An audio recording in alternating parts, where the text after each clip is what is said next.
And Governor Hochul unveils a new budget that includes her plan for the cash-strapped MTA. The governor wants to funnel state dollars to the transit authority, but as CBS 2 political reporter Marcia Kramer shows us, you may still have to pay more for a ride. Marcia.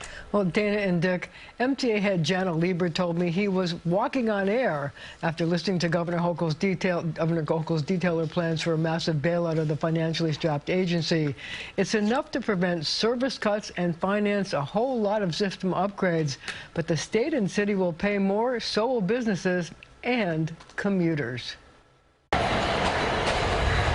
So we're talking about a 5% hike? Yeah, I think that's what's in the governor's plan is a roughly 5% fare hike. But one of the interesting things is we were going to make sure that however we structure it, that we prioritize people who are using the subway the most. That's our middle class and working class New Yorkers. We want to do more and more discounting for regular users.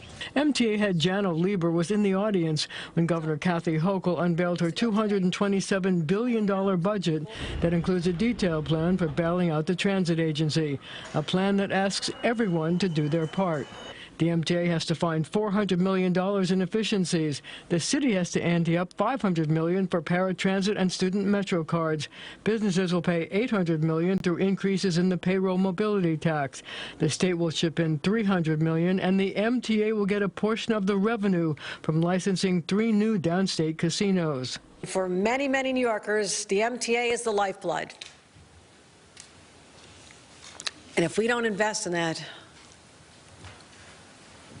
then we will not be looked upon favorably by future generations. We don't have to do layoffs, and more important, we don't have to do service cuts.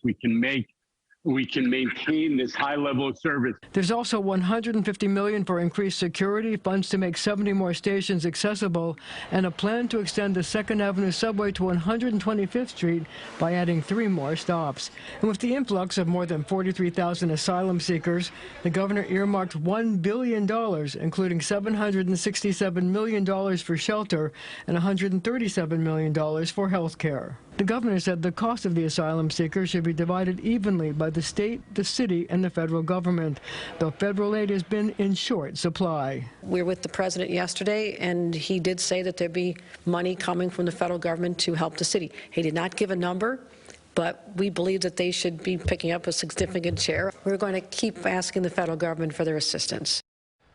Well, Mayor Adams was not happy with the governor's demand that the city give more money to the MTA. The city already gives the agency $2 billion in direct and in-kind contributions. Adams saying he's worried the additional demand, quote, could further strain our already limited resources. Dana and Dick? All right, Marcia, thank you.